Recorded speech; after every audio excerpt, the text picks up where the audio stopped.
Hello Moonbasers, this is another Moonbase Central production. Tonight we're going to be looking at a quite obscure Project Sword range of miniature toys, these particular items here. These are a great favourite of mine, and I've spent the last 5 years trying to collect as many as I can, and this is the sum total of my collecting efforts. They are really quite difficult to track down, so I'll just kick off first with something which might act as a useful reference. This is the Japanese Morinaga 0x. It's a candy premium toy. It came in a box and as a small kit. You can see that it comes apart, the nose cone comes off. It's a sort of snap together kit.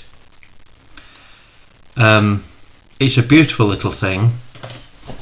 In fact, the box looks like that. Now this sat on top of a box of chocolate candy in Japan, and presumably the whole thing was wrapped in cellophane. There are some decals which I've got for this, I haven't put them on it. I'm showing you the Morinaga snap together kit just to use as a reference point, because the toys I actually want to talk about, when you compare them with that, you see immediately that they are not Morinaga. There's something else, and those toys are these. They are exact plastic replicas of Project Sword toys, but done in miniature, in a classic Japanese miniaturization, the Netsuke of the Project Sword world. So if I just run through them, we have the Scramble Bug, we have Scout 1, we have another Scout 1 which is my most recent acquisition. This cost me an arm and a leg, to be honest, and has put me off a little bit on Japanese auctions because of the increasing costs, certainly of customs into the UK. Interestingly though, I'm very pleased that I got it. It is bigger than the Blue Scout one. You know, why is that? Is there a second range which is slightly bigger, or was there a degree of irregularity in what they produced? We have the first one that I purchased, which is the Saturn Apollo. It's missing its fourth fin, and I assume that's to allow it to just sit on the floor. We have the Dinosaur, which has got a little bit of melt damage. We have got Scout 2, which is quite nice. Probe Force 3 in blue. And then we have a range of Task Forces, Task Force 2 and 3, in different colours. 2 Task Force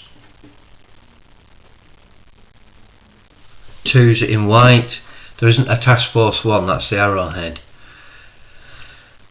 So, what can I say about these Japanese miniatures? Well, the first thing to say is that they're obviously not Morinaga. These are not snap together kits. They are a single piece of plastic. It's hard. and they are quite obviously a series. One of the features of these toys is that most of them, barring the actual rockets,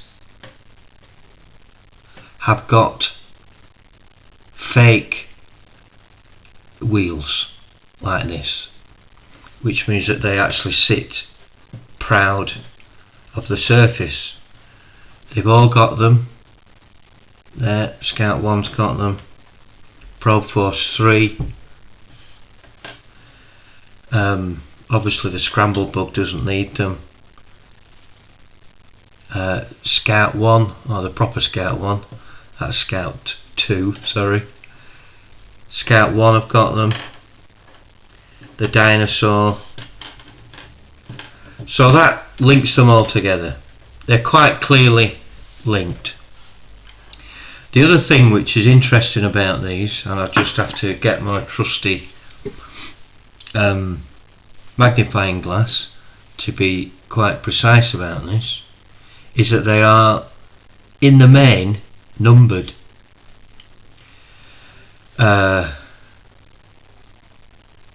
Task Force 3 is 14. The dinosaur is number 2.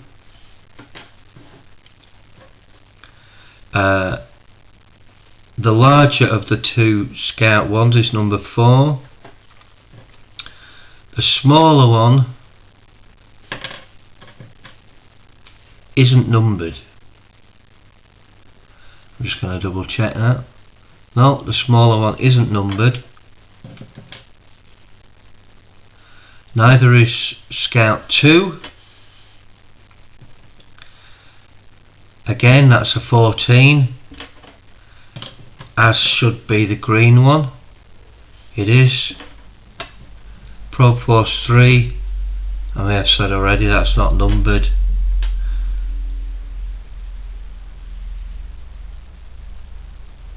Task Force 2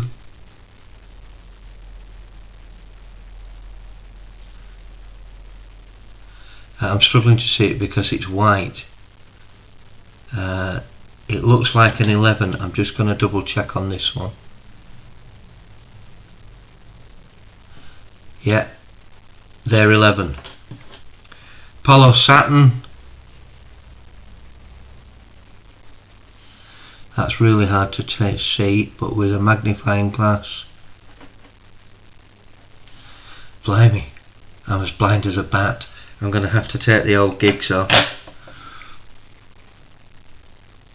to look closely. It's either an 8 or it's a 6. Apollo Saturn is a 6, and the Scramble Bug doesn't appear to have any number on it at all. So we have these miniatures at least going up to 14. Now, collectors of Project Sword Toys by Century 21 may have heard me before talk about either on these videos or on Moonbase Central blog the number of Project Sword toys. My theory is that with the nuclear ferry it went up to 21. These go up to 14, so is it feasible to think that every Project Sword toy has been miniaturized in hard plastic by an as yet unknown Japanese company? My theory is yes, there's probably a miniature version of every one of the Century 21 range. This range that I've got currently, as I say, goes up to 14. It's not such a leap of faith to say that it goes up to 20 or 21. There are obvious big hitters in the Project Sword fleet missing. There's the Moon Ranger, the Moon Bus, the Moon Prospector, the booster rocket, the nuclear ferry. It'd be fantastic to find them. Now I have seen two others which I haven't got here, and those are the space gliders. Those are quite clearly from this range. I have seen them on a Japanese auction site, but I haven't got those. I don't think there are any more which oh yes, there's Probe Force 2. It's coming back to me now, because I haven't got them in front of me, I forget. There is a hard plastic Probe Force 2. All of this is just further evidence that there's probably a miniature version of all the sword fleet, which is just utterly fantastic. I think these are absolutely brilliant. I love them to bits. They are easily my favourite sword collectible of the last few years, and I would love to track down the rest. Unfortunately, buying them on Japanese auction sites I've found increasingly expensive, even though they are tiny. This Scout 1 is probably only 3/4 of an inch long, and maybe 1/4 of an inch wide, so they're very small but very interesting. So there are still a couple of mysteries. Do all the Project Sword toys feature in this range? Who's the maker? Are they a candy toy? Did they come in a plastic capsule, or did they come in a box? Okay, that's another instalment of Project Sword Curiosities on Moonbase Central Video. Next time we're going to look at the rubber versions of these. Okay, over and out.